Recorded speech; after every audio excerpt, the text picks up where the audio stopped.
What is grammar? Why there is a need for us to learn its rules? Why is it important to know how to use the appropriate verb in every subject we use in a sentence? You might think how difficult it is to become a good English speaker. And one of the reasons is that you cannot simply express effectively the message that you want to convey to your receiver. And you are not the only one who is having a hard time in expressing yourself, especially in public. As we study, we will be able to learn how the system of English language works, which means we are going to study the basics. And we are going to start with nouns. But first, what is grammar? Grammar is a set of structural rules governing the composition of clauses, phrases, and words in a natural language. Words are categorized into parts of speech. Each functions an important part for people to communicate effectively. Now, there are 8 parts of speech in English language: noun, pronoun, verb, adjective, adverb, preposition, conjunction, and interjection. Now let us focus on nouns. Noun came from the Latin word nomen, which means name. Noun is a word that simply names. It is known as a naming word. It names person, place, thing, feeling, or idea. For example, I forgot my wallet and my umbrella. Wallet and umbrella are the nouns in the sentence.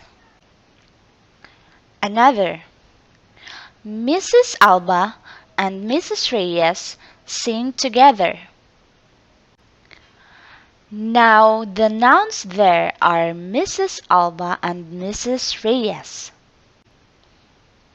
There are several types of nouns, namely proper noun, common noun, collective noun, abstract noun, concrete noun, countable noun, uncountable noun, compound noun, and possessive noun. Proper noun is the name of a particular person, place, or thing. It always begins with a capital letter. For example, she lives in Malaysia. Now, the proper noun there is Malaysia. So we have to capitalize Malaysia because it is a name of a particular place. Carmela is my best friend. Carmela is a name of a particular person, so it is a proper noun.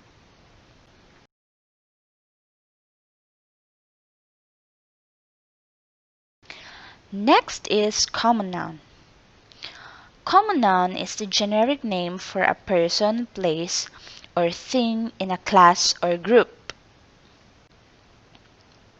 Unlike proper nouns, common nouns are not capitalized unless it begins in a sentence. For example, Patricia is a teacher. They have broken my camera.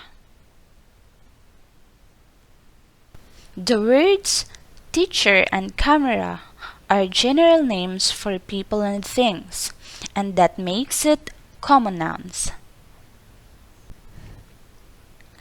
Collective noun is simply a noun that refers to a group of people or things.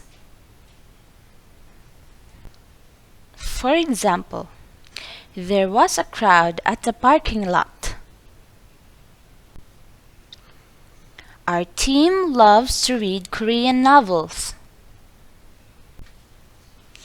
The words crowd and team are used to refer for a group of people, so that makes them collective nouns.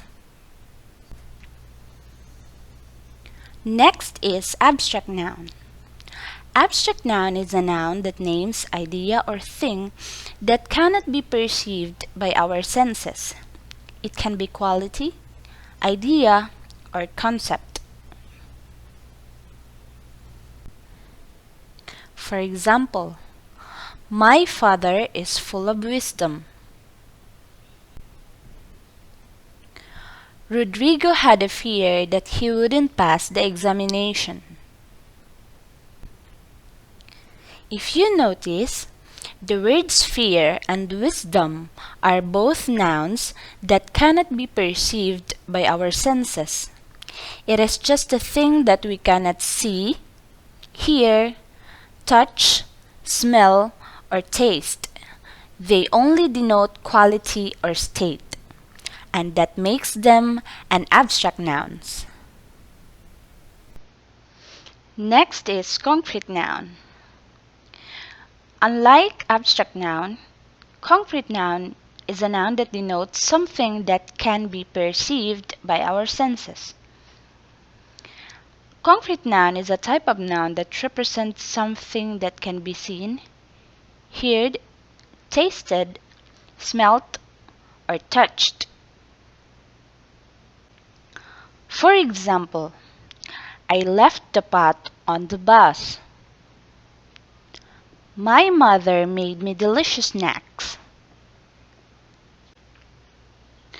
The words pot, bus, and snacks are concrete nouns because they are nouns that denote something that can be perceived by our senses. Next is countable noun. Countable noun is a noun that refers to something that is countable, whether it is singular or plural. For example, your painting is on the wall.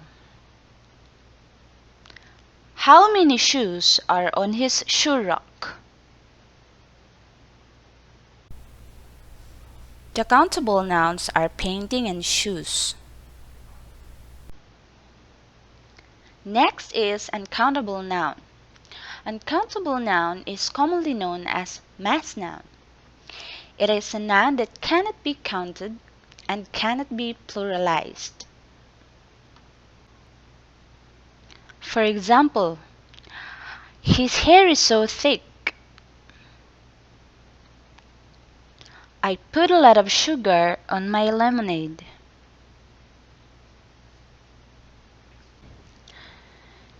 The uncountable nouns are hair and sugar. They are considered as uncountable nouns since they are nouns that cannot be counted. Next is compound noun. Compound noun is a noun made up of two words combined together to form a single noun. For example, they went to the market for a free haircut. I love reading newspapers. The compound nouns are haircut and newspapers. As you notice, the words haircut and newspapers are nouns made up of two words combined together to form a single noun. And lastly, we have possessive noun. Possessive noun is a noun that shows a sense of belonging or ownership. It is formed by adding apostrophe plus s to the noun. If the noun is plural and ends in s already, then only apostrophe needs to be added. It is Thessalonica's dress.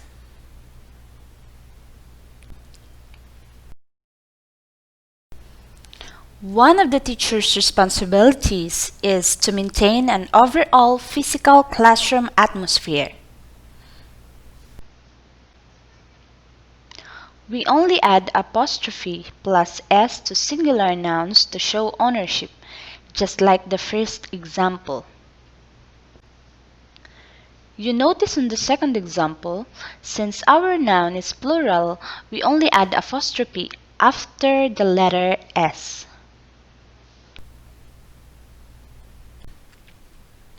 Take note, not all nouns stand as a noun all the time.